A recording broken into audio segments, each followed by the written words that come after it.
kepada semua pelajar tingkatan 5 produksi multimedia. Baiklah pelajar, sebelum kita teruskan sesi pembelajaran kita pada hari ini, cikgu harap semua pelajar berada dalam keadaan sehat dan bersedia untuk meneruskan sesi pembelajaran. Sedikit imbasan tentang pembelajaran kita minggu lepas di mana kita telah mempelajari tentang asas animasi, kita telah mempelajari tentang konsep animasi serta beberapa jenis animasi dan melihat contoh-contohnya. Selain itu, pelajar juga telah menghasilkan animasi tradisional iaitu animasi flipbook. Jadi pada hari ini kita akan lihat subtopik yang kedua iaitu animasi dua dimensi. Sebelum kita melihat animasi dua dimensi, kita lihat dahulu apakah objektif pembelajaran kita pada hari ini. Objektif pembelajaran kita adalah pertama, cikgu mahu pelajar dapat menerangkan konsep mengenai frame dan juga keyframe. Seterusnya, pelajar dapat mengenal pasti fungsi alat dan fungsi fitur asas yang digunakan dalam perisian animasi dua dimensi. Lihat lebih lanjut kepada perisian animasi Macromedia Flash yang akan kita gunakan. Kita lihat dahulu konsep frame dan juga konsep keyframe. Apa itu frame? Baiklah pelajar. Frame ini akan menentukan durasi animasi sesebuah objek dan frame ditanda dengan kotak putih dengan garisan hitam di dalam flash. Frame per second iaitu FPS merujuk kepada jumlah frame yang dimainkan dalam setiap saat. Jika pelajar lihat dalam paparan yang cikgu tunjukkan ini, yang ini merupakan satu paparan timeline yang terdapat di dalam Macromedia Flash. Di mana di dalam timeline ini kita akan nampak ada garisan putih ya, iaitu kotak-kotak putih bersaiz kecil ya. Kotak-kotak putih bersaiz kecil yang banyak dan ini merupakan frame ya, merupakan frame. Baiklah. Jadi kalau kita besarkan frame ini dia akan kelihatan seperti ini. Ini mewakili satu frame. Dan dalam frame ini nanti kita akan masukkan keyframe. Kita akan lihat keyframe selepas ini untuk menempatkan objek-objek tertentu. Okey, di bahagian bawah ini pula adalah frame per second. Kalau kita lihat di sini 12 frame per second ya, 12.0 fps. Ia mewakili berapa banyak frame dalam satu saat yang terdapat di dalam animasi yang kita hasilkan. Konsep keyframe. Okey, keyframe pula ia menentukan bila sebuah objek akan muncul pada sebuah animasi. Dan keyframe mempunyai sebuah objek atau lebih. Ia ditanda dengan bulatan berwarna hitam. Dan keyframe yang tidak mempunyai objek dikenali sebagai blank keyframe. Sekarang pelajar lihat pada paparan yang cikgu tunjukkan.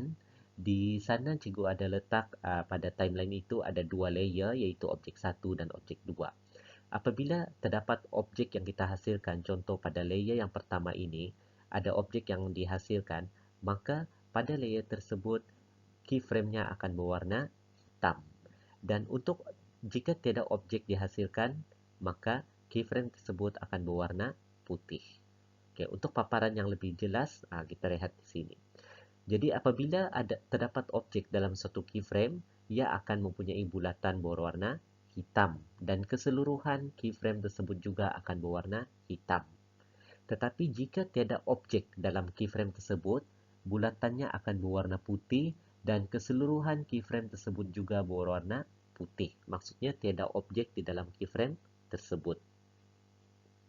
Okey, itu adalah konsep frame dan juga konsep keyframe.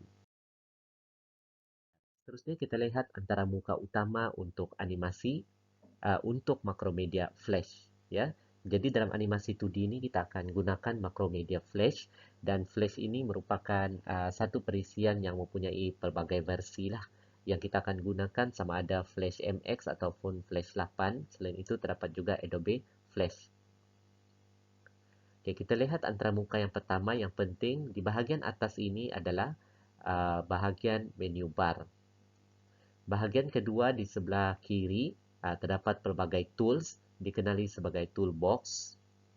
Bahagian yang ketiga, okey, seperti yang cikgu paparkan tadi adalah kawasan timeline ya yang terdiri daripada frame dan juga keyframe serta layer.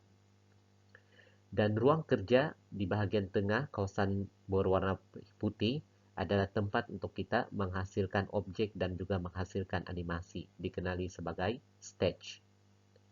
Dan bahagian bawah dan bahagian tepi pula merupakan tertingkap. Terdapat pelbagai jenis tertingkap, antaranya seperti tertingkap action, tempat kita meletakkan action script ya nanti. Properties ya, tertingkap properties yang akan berubah berdasarkan tools ya, berdasarkan tools atau fitur yang dipilih.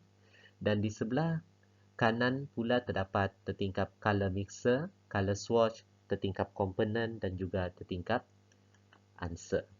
Baiklah, semua bahagian ini kita akan gunakan di dalam Flash kemudian. Okay, kita Macromedia Flash, iaitu tools yang kita gunakan untuk kerja-kerja penyuntingan dan juga penghasilan sesuatu objek di dalam Flash. Cikgu akan terangkan fungsi untuk tools-tools utama sahaja, manakala tools-tools yang lain cukuplah untuk kita mengenali namanya.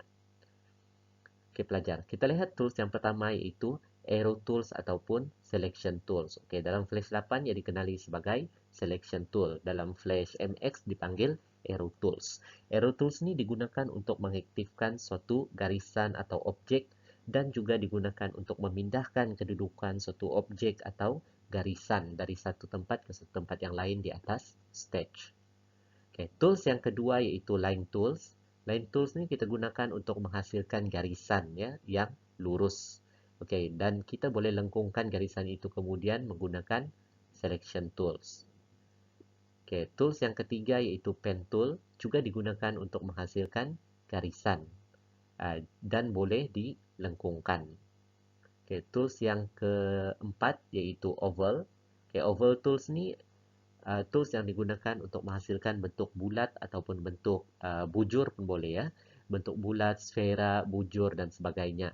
Dan warnanya bergantung kepada stroke color untuk warna garisan luar dan juga fill color untuk warna di garisan dalam. Yang ni cikgu akan terangkan kemudian. Okay, seterusnya pencil tools juga digunakan untuk menghasilkan garisan ataupun juga melakar ya secara bebas di atas stage. Fungsinya sama seperti pensel dalam keadaan manual. Seterusnya free transform. Okay, free transform ni digunakan untuk mengubah suai seperti mengecilkan, membesarkan saiz objek yang telah dihasilkan. Selain itu juga boleh dilakukan putaran dan sebagainya.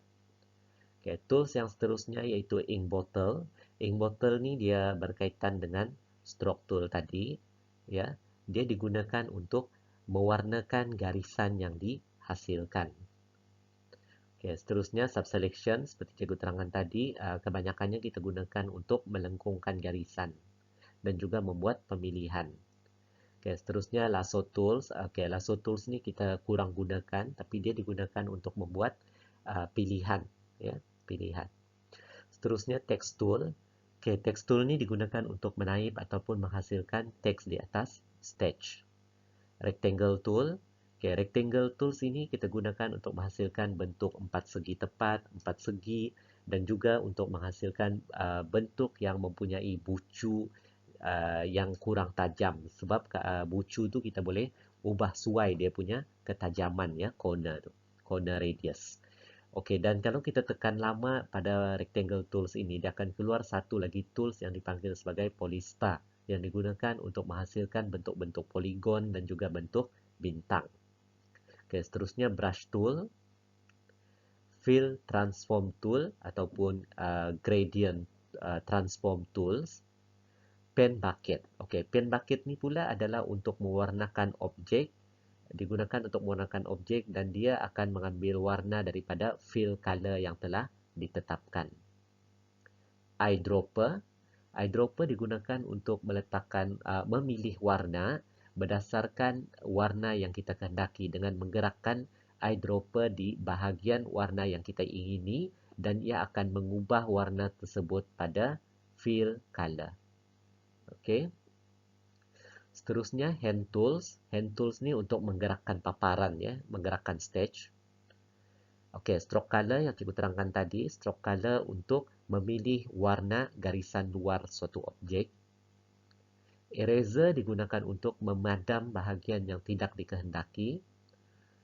Okey, zoom adalah untuk paparan, iaitu untuk kita membesarkan paparan pada stage ataupun mengecilkan paparan stage.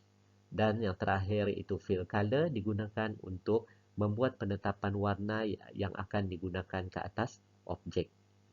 Baiklah pelajar, jadi itulah merupakan antara muka utama pada Macromedia Flash dan juga tools-tools utama yang digunakan dalam penghasilan objek dan juga penyuntingan objek di dalam Macromedia Flash. Kita akan lihat penggunaan tools-tools tersebut serta fitur-fitur yang berkaitan dalam video penerangan yang akan cikgu berikan kepada pelajar kemudian. Baiklah, jadi untuk penerangan berkaitan dengan antara muka utama dan tools box pada hari ini, itu sahaja dan pelajar akan lihat contoh penggunaan tools-tools tersebut dalam video yang seterusnya. Jadi sekian, terima kasih.